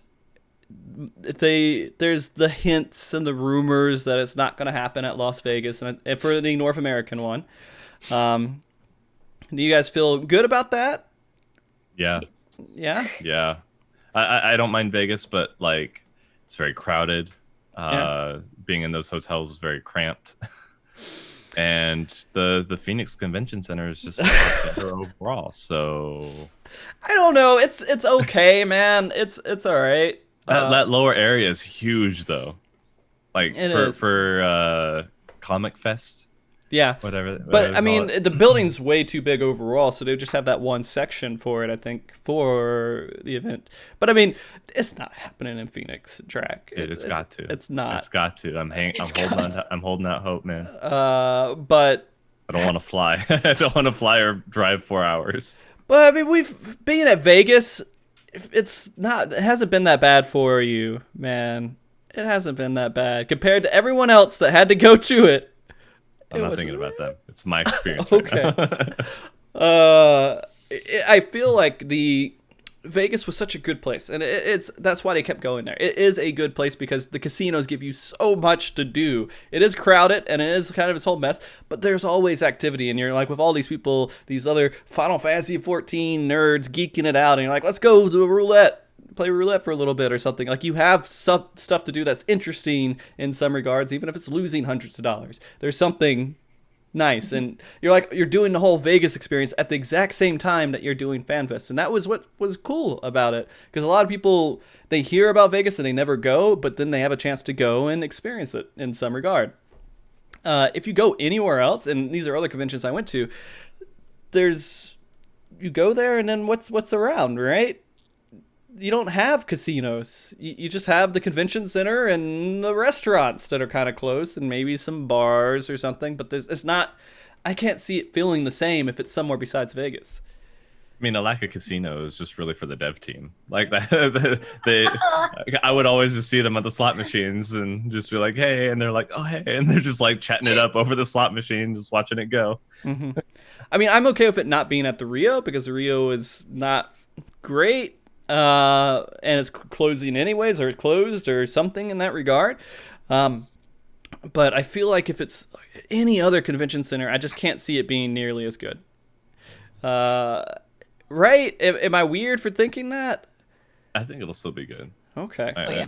Because I mean, they need more floor space, and they need to be able to sell more tickets. Mm-hmm. And I think there are other areas, because in Vegas it's you're sharing the space with every other patron at the casino too, which is what they do. But there are a lot of people that go to FanFest. It was so muggy and stuffy trying to get into the elevators just to get back to my room to the thing. It was just trying to walk back like out through the hallways. It was very, very crowded. It was not very conducive for that size. Okay. So I would welcome with open arms a new venue. Okay, Drac, so let's do this. Let's imagine you don't have to drive there, you don't have to fly there, and let's just not think about the distance that you have to travel for it. Now, think about where it would be nice to visit if you didn't have to travel to it and you were just there. Okay, what would the nice environment be? Would it be like New York? Would it be something on the East Coast? Would it be something maybe even in Canada? Would it be something that's like another, just somewhere in North America? Maybe they do it in Hawaii, right? I'd be happy with Hawaii. Yeah, I would be happy with Hawaii. Expensive, but yeah. Oh yeah, I would go. I wouldn't do anywhere West Coast or East Coast because it's just very crowded. Traffic's always really bad. You don't drive though. You just Uber, right? That's the thing. You don't have to deal with the traffic. You just exist in there, and then whoever you're in the car with, you talk to. Unless if you got in a fight with your wife that day, I guess, Drac. I don't know. It's I don't. I never had an issue with Uber. I mean, I do, because Uber drivers suck if you don't have people to talk to in the car. That you can ignore the Uber driver. But other than that, because Uber drivers talk a lot, right? They can kind of get kind of annoying. It depends. The last one I had left me alone. I sat in the back and they just drove me. You're lucky. Okay. But yeah, I mean, my thought is just having a little bit more of an open area to like walk around and get around and stuff like that. You don't have to navigate quite so much through these crowds of people to get to one spot. That's been the hindrance for me with Vegas, and I don't like a huge amount of people like all the time. Vegas, there's like no breaks unless you go to your room, and that just it wears me out so much. It's true. That's true. And that's what triggers my anxiety really bad, where I get sick. Okay. And I can't do stuff. So that's always been like, I think of Vegas and I start to get queasy. Like, I really enjoyed the venue and the lights and the sounds and stuff like that, but being around everybody all the time so much, and such a close, it really. So you want it out in the middle of nowhere? Not in the middle of nowhere, but somewhere not quite as not a big city. Not densely populated. Not a downtown area. Yeah, and it would be good for people traveling too, because it's cheaper to go to places that aren't necessarily, known the go-to places. Yeah. That's true. Somebody said Anaheim, and I always hear really bad things about the convention center there from my sister who goes there for Comic-Con. Like the parking and all that stuff is terrible and very crowded. So yeah, I'm sure they're great venues, but it's just a matter of what might be cheaper for them. How can they, maximize on the space? And if it's in the middle of nowhere anyway, it doesn't really matter as long as people are accommodated. I think it's important what there is to do outside the event after it ends and before it starts, like having like little restaurants or something. There should be something that's interesting, and that usually means it's going to be in a downtown like area. But if it was not like in a super crazy known downtown, like in the middle of New York or something, maybe that would be kind of.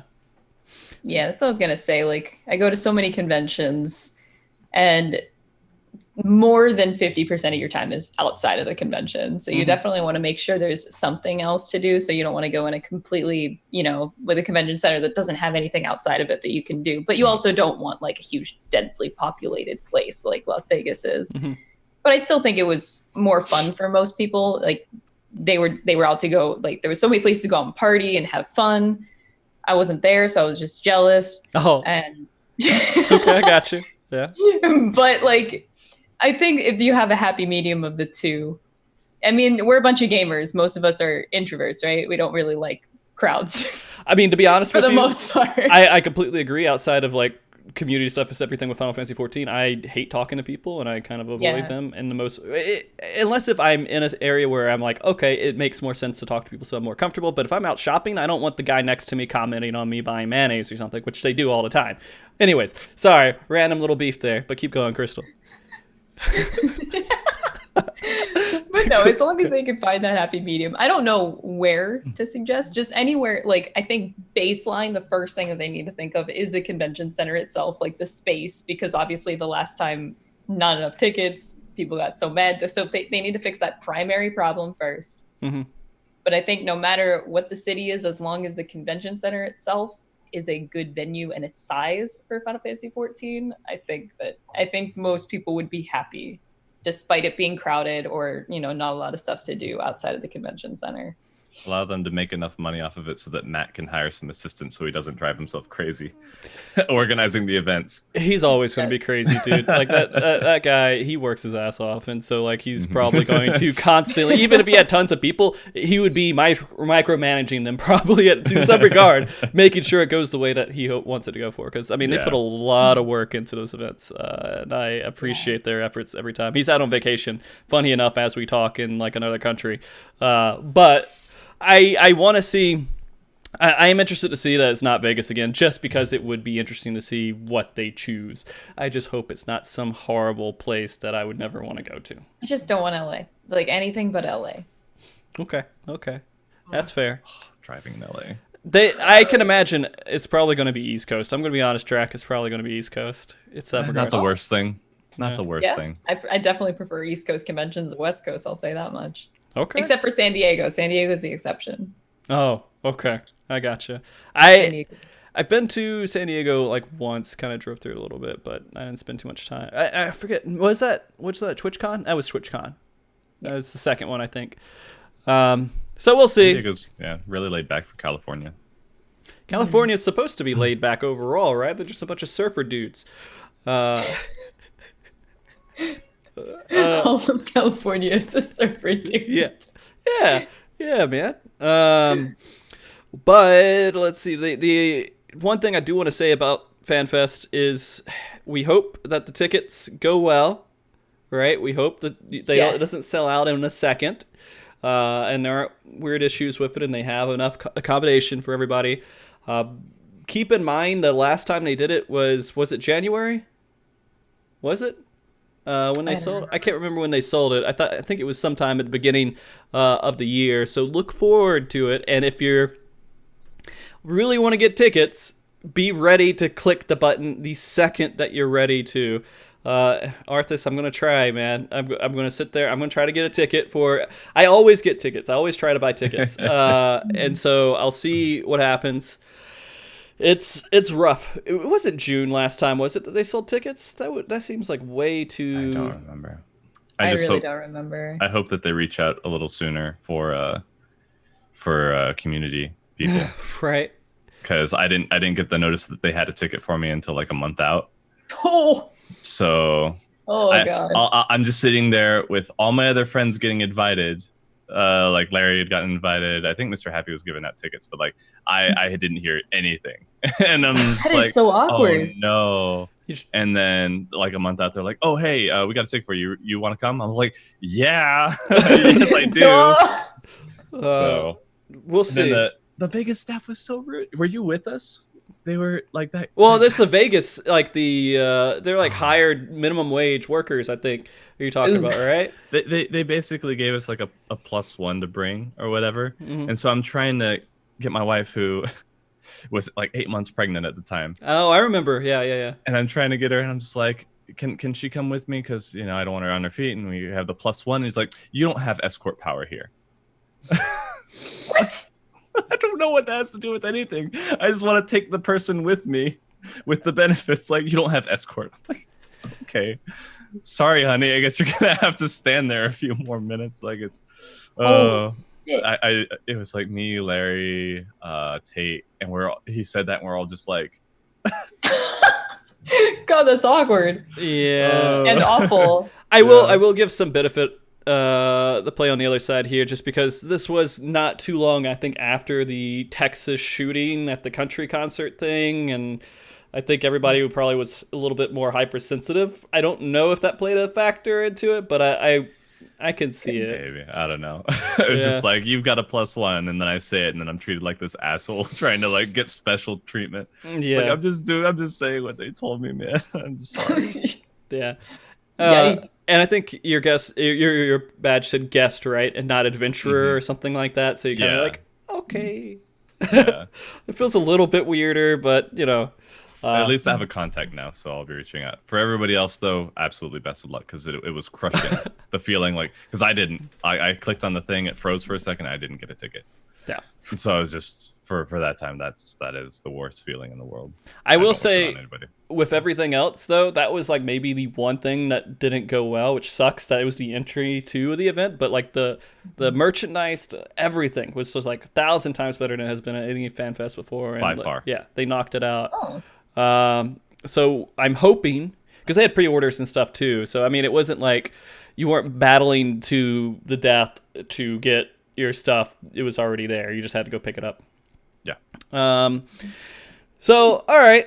That being said, we've been going for about an hour and a half here, and I haven't even looked at questions and asked people to get questions. So if you guys want to give us some questions for things about the live letter, I think we went over pretty much everything. Of course, that mattered. Anything else probably didn't matter too much, but you can feel free to ask questions here. I do need to do a giveaway, too, which is just going to be a Mog Station giveaway today. Just a Mog Station. I wasn't able to prepare properly for anything else besides that. So if you guys want to ask a question to Drac and talk about why he ever wanted to play Monk in some way or another, or Crystal, why she has animals that fart in her face, anything that you'd like to ask, feel free to ask. And we can talk about it. And I'll go ahead and I'll reactivate the giveaway here in just a second. Because everybody was typing in butts way before the show started. I thought that'd be funny if the word was butts, but apparently it's a common enough word right now that it gets said in chat accidentally. So, oh, I forgot. We were supposed to talk about anime music too, weren't we? Right? Anime music? Yeah, anime. While we're waiting on any questions that may come in, I do want to ask you guys your opinions on anime music here, and what you think the new generation of anime music might be turning into. I don't know about the new generation. I will say that Blue Exorcist has one of my favorite soundtracks ever. Okay. Oh. Okay. Which one? Mm-hmm. I don't know the sound, the names of them, but like anything with Mephisto, like anytime he. It like starts with a yeah, like his is always fun, and then the You're talking about Cowboy Bebop? No, Blue Exorcist. Oh, Yeah. okay. The entire soundtrack was like super either epic or like it just fit really well. Full Metal Alchemist is a classic. Of course. Yeah. I'm more than anything I really like the Overlord soundtrack, but I really like the opening songs I haven't of listened to that Overlord. music yet. It's very good, especially it's called Veracity by Myth and Royd is one of their, I think, their openings for season 3. It's a banger. It's amazing. But I know a lot of people get turned off from Overlord because it's like it's edgy or there's a lot of fan service. It's like, just focus on the story, just enjoy the story, all right? Just tunnel it out and go forward.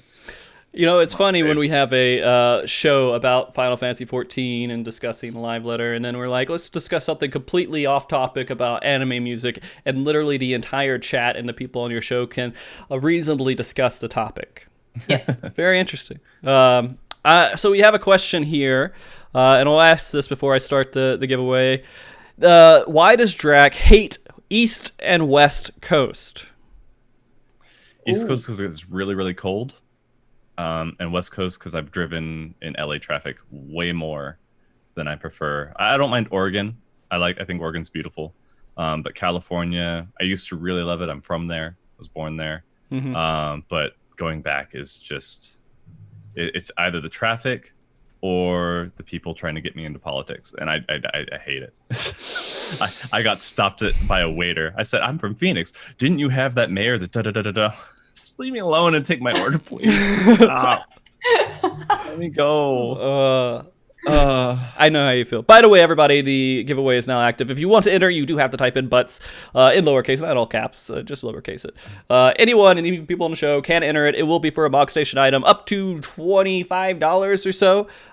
We will get with you after the show. And actually, I will probably have to get with you maybe not directly after the show, but a little bit later. We'll figure out a way to communicate, but we'll do that in Twitch chat here. But yes, please type in butts if you'd like to enter in for that giveaway.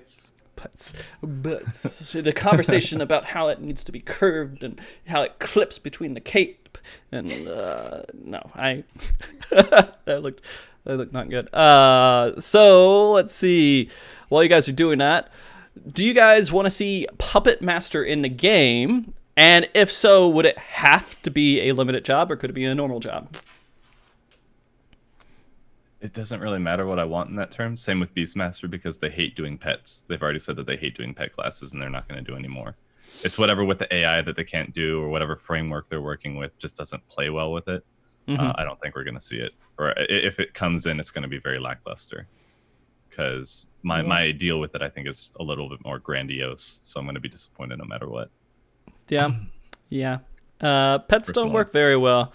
Unless if they put you into the body of that and you just took control over it and then your body stayed still and you were just doing the actions of that pet. Pets would work better in action combat, I think. That'd be massive though. That'd be a ton of work. Maybe Ooh. yeah, because the loading would probably be involved in it enough to where it wouldn't work. But the only way that I've thought about it possibly working with Beastmaster, and I've theorycrafted this on the subreddit and all that stuff to kind of get discussion going, is that if you have your set of actions and your rotation and all that stuff, but the effects or whatever that they do or what where that puts you in your rotation depends on the pet that you have out. And so it wouldn't necessarily be like you have your pet as another entity. It's that you're kind of swapping it out as just like an extension of yourself. I guess that sounds very familiar to other things that we already have in the game though, right?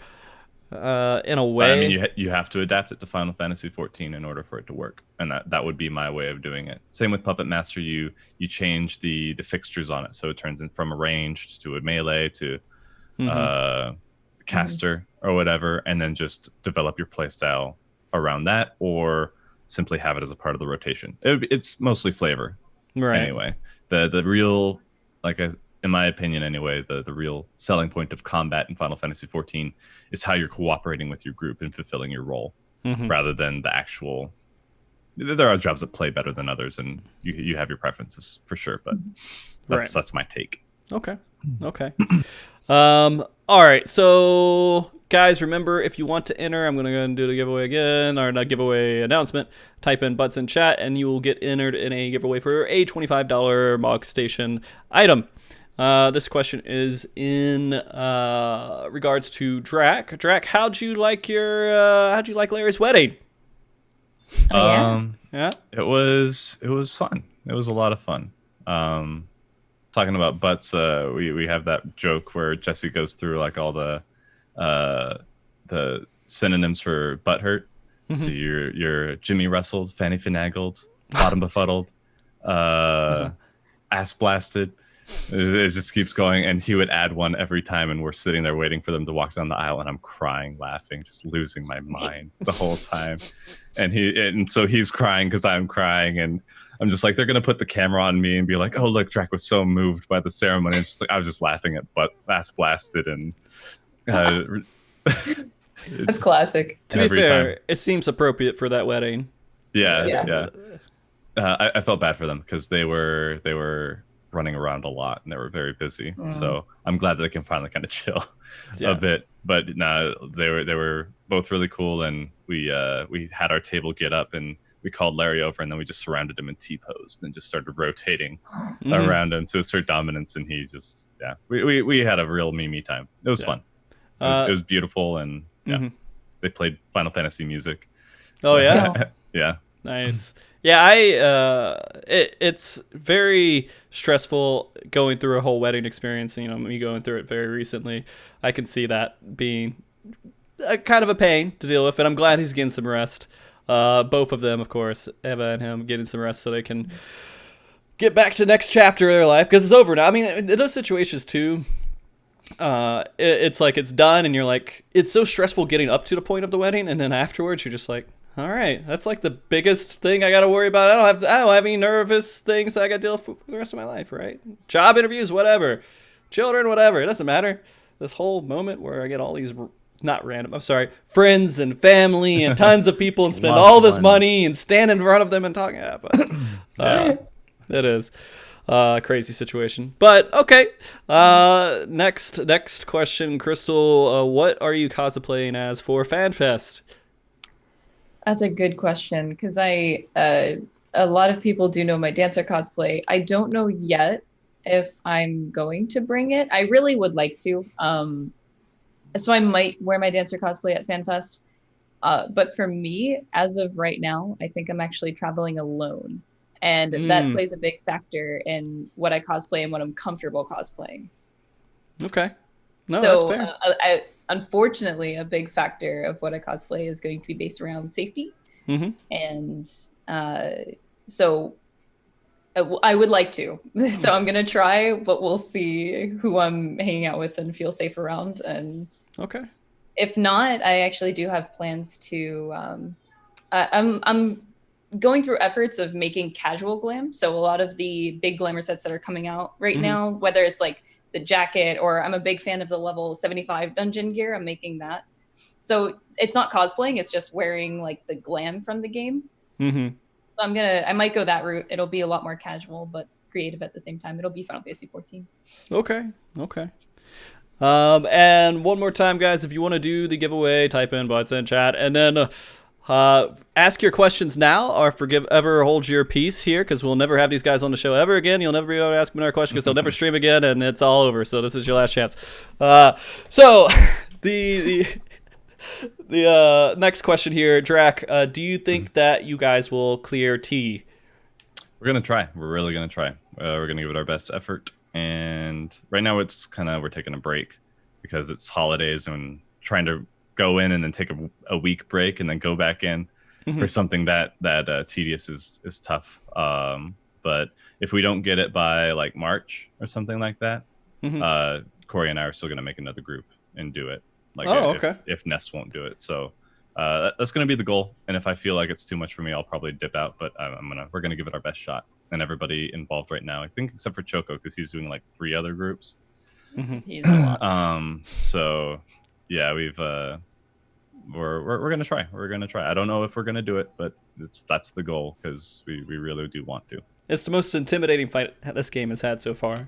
What I've heard, yeah. So I'm intimidated by it. Like, I'd almost rather try a different ultimate instead of this one. I want to complete this one very badly, but Jesus Christ. Yeah, it's just a lot of time, but anybody can do it. Yeah, and I think anyone could do it. I think I could do it if I wasn't so involved with everything else right now that I could do it, and I'm confident with that. It's just and I feel bad because I do the World Race too, but I don't actually go and do Ultimate, and then it keeps nagging at me. But I'm like, man, I could have a college degree that I've been 10 years late to get. I probably should focus on that, and then maybe worry about it later. I mean, I would have to have a group, and it would be technically called a carry of people who've already cleared it and would have less mess ups, because I just don't have time for the people and myself as well. So I can deal with my mess ups and everything else, but imagine 8 Frosties going and they all have their individual mistakes and we have to progress through that. That's what I might not have time for, which sucks. It really does. Like the comment, the chat, just do it. And then I'm thinking of the Final Fantasy version now. Just do it. Just do it. That's I'm not gonna lie, that sounds a little bit far for what we should be saying with that, because then that's almost kind of like a little bit It's gonna become a meme. Do it. Just do it. Oh, that would fit so well with the community. Okay. Anyways, let's see. Let's go and do the giveaway. And that should be saved and manage, and then draw entrance. Oh, I don't like them. Draw. Just kidding. Denark, you won, Denark. So congratulations, Denark. You need to you need to just let me know you exist. I'm gonna have to get with you a little bit later with this, but I want to at least get contact information, everything, which I will do in Twitter chat. You have to say you exist, and you do. All right, there you go. You exist. So we will deal with that right after the show. At least get contact information for getting it. The next question I have here is, who decorated your tree, Crystaahhl? That was all me. That was all you? Okay. Dom can't take credit for it. My boyfriend can't. Nice. We did it together though, but it was mainly me. Okay. All right. I still want to put mine up, but I feel like it's too late and we don't have a lot of room to do it. So I was like, never too late. I guess until after Christmas is too late. I just barely got the lights up Just on keep the it up house. for next year then. Oh, okay. I have lights that I want to put on the house, but I feel like if I put it up now, I have a week or two that I could have already had it up, and it's not going to get the full value of the work I put in to put up the lights. Should I put up the lights? Wow, I am talking to like an old fucking dude. All right, anyways. Next question here. We'll just do a couple more. Drac, are you doing anything special for the holidays? Special as in like my plans, or like a video? I guess so, or... yeah. Yeah, we're just going to see my family, and my brothers are coming down. I haven't seen them in like a year or two together, because one's in Chicago and one's just in Tucson, but he never wants to hang out with me. So okay, no, that's fair. But I'll get to hang out with them, so that'll be fun. The last time I saw everybody together, I had my brother. They didn't hear me come in the house. My parents have a big house, and so I walk in. He's at the stove for some reason, and I walk up behind him. I just slip my hands under his arms and just tweak him like a little bit, and he starts squirming like real bad. And he finally turns around. I let him go, and he goes, "Oh," and he's like laughing, and he's like composing himself. He's like, "I thought you were Mom." Which like I almost passed out from laughing so hard. So awkward situation. The reason he didn't like elbow me was because he thought like it was somebody that he couldn't elbow. And for like 2 hours he couldn't look me in the eye. Wow. Drac, how to make things awkward with your family there. Yeah. Good job. Oh, dude, making people uncomfortable is like my dream. It's my goal every time. And oh man, I hit the nail on the head. Absolutely. Oh, I would not disagree with that. So I'm gonna have to figure out how to top myself, and that'll be fun. That's my plan. All right. Jesus Christ. All right, Crystaahhl. This was for you. How often do your animals crop dust you? Oh my god. Sorry, I didn't know that was such a meme. That would just happened once. One time on stream. One time. It's like, like whenever you're really busy is whenever your cats want to bug you the most. Right. That's what they do. So I'm streaming and trying to, back then I was just a cosplay streamer. I just crafted everything. I didn't have a PC to game at the time. Okay. So I'm just sitting there on my laptop crafting, and my cat, just wanted some attention, and I wasn't giving it to him.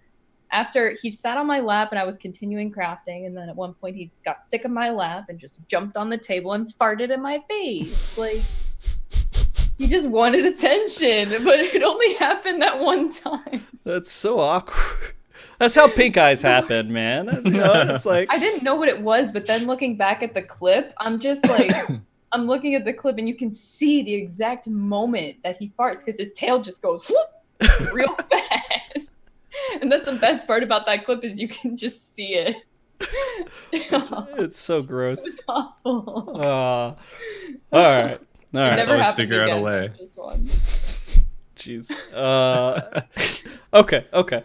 I do want to ask one. We will wrap up the show here, and Denark, again, I'll get with you after the show just to get the contact information and everything in the Twitch chat. I do want to ask you guys one kind of final question before we go into closing statements and everything else.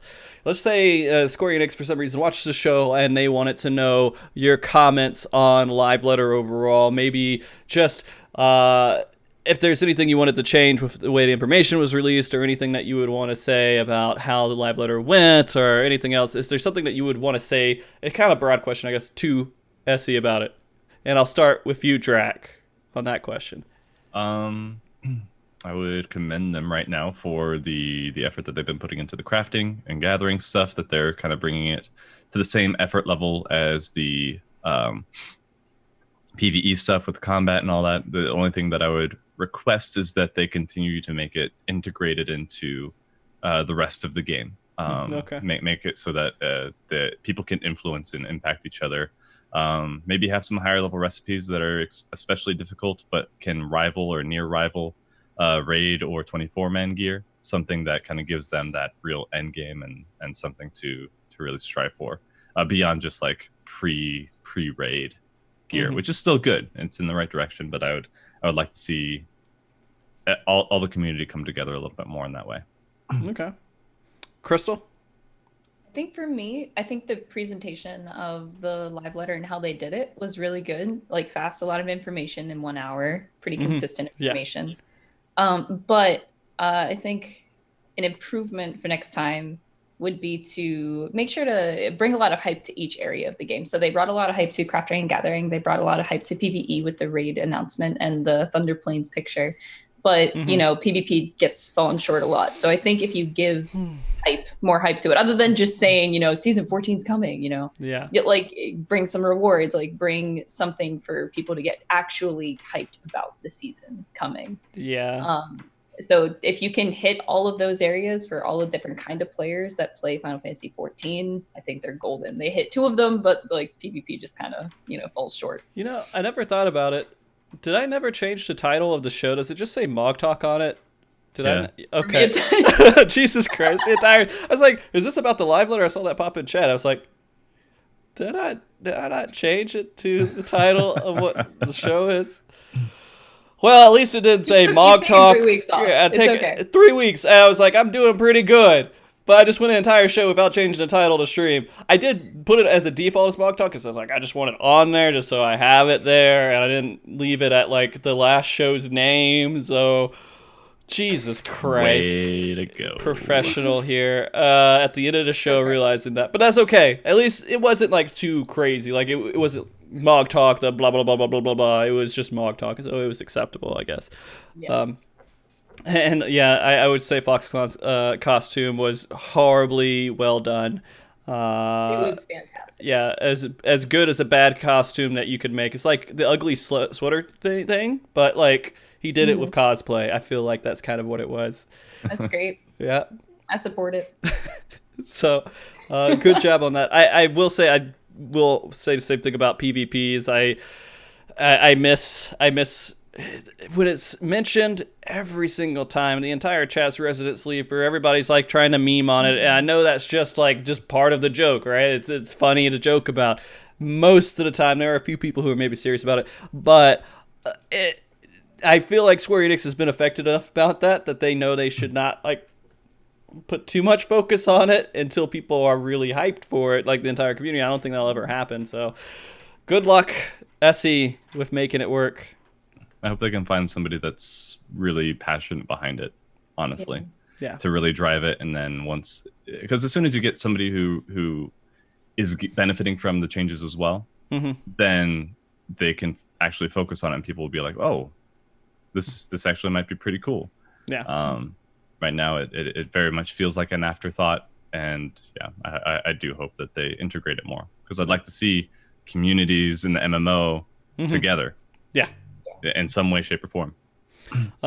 I would say the one thing about this, if I was going to put opinion on this as well with the live letter, is that I am so impressed that this game has gotten to a point to where the director can come on and talk about butts in a very professional and adult manner in the video game and not lose any respect for him, and think that it's impressive that I see him doing this, and I'm like, okay, he's responding to the community. This is good. I'm not completely upset with this. This isn't too awkward and weird. He does it in such an adult and professional way that's still like, all right, yeah, I got it. I think maybe that's just Yoshi. If he does anything like that, we'd probably be like, I respect him. If he's talking about Cheez-Its, if he's talking about anything, it's okay, because he doesn't sound awkward. He sounds like he genuinely cares when he discusses it. And being at that point where you can see someone can talk in a way that you take what he says seriously because you respect how he's presenting it and you think he's a genuine person, congratulations on Yoshida for being able to do that. So if that's not professional PR, I don't know what is. Yeah. Geez. Okay. So let's go ahead and get into the closing moments here of the show. I do want to make sure to give you guys both a second to do your own shout outs and to tell people where they can find you. Drac, if you don't mind starting us off again here, can you tell everybody where they can find you and anyone that you want to shout out? Sure. I'm at Drakanous on Twitter and Twitch, and then Drac Gamestein on YouTube. Just finished the E4 Savage videos. I split up the last one into 4 parts so they're more digestible, or you can have the whole thing at once. So that was, I'm finally free of that a little bit. I can kind of take my time with the 24 men and Hades content. Yeah, shout out to, I would say, my other raid members. They are also all streaming. I think we have an entire raid group of streamers right now. So Astis _ Zoltan, Ghost A08 is Hans. Everybody knows Tate. Fuck Tate. He didn't come on the show today. Raya is Raya's I'm not sure. So Spoofy, everybody knows Spoofy. And Choco Peppero. Oh, it's a pretty crazy group there, man. Yeah, but not everybody knows that they stream, even though everybody like watches the videos and stuff, and they're like, oh my gosh. So shout out to them. They're great. They're amazing, and they're fun people. So check them out. Okay. One question. I know you guys are in kind of pause with your own podcast, a little cast here. Do you have any updates on when you're going to do your next one? No, that's something that Larry and I would have to come on together to talk about. Okay. It's its whole thing. All right, that's fine. Maybe we'll do that at some point. That being said, Crystaahhl, would you like to do any shout outs and tell everybody where they can find you? Well, you can find me Crystaahhl, Twitter, Instagram, Twitch, and YouTube. I'm starting a new YouTube series actually on Final Fantasy 14. Okay. So I'm actually really excited to do that in the next couple weeks. So you can look forward to that. I'm not used to doing YouTube content. I'm completely new to it. But I had like a super light bulb moment a week ago. So I'm really excited to like learn how to video edit properly and start putting out some content based around, it's not like guide videos, but kind of like a satire guide video almost. Okay. So yeah, I'm looking forward to doing that content. That sounds awesome. All right. And of course, all the cosplay stuff that you do as well. Right? Yeah, that's mainly on Instagram. I try to keep it over there. Okay, I got you. Fair enough. All right, and I want to thank both of you guys, of course, for coming on the show. It's been awesome having you here. Tate, of course, was supposed to be on too, but he's not feeling well. Of course, we'll excuse him. I didn't have a show recently because I was down with the cold, so I completely understand, and I'm not going to give him too much shit, motherfucker. But I appreciate you guys coming on. This was actually a really good show to go into the live letter. Of course, there's more stuff that we can talk about.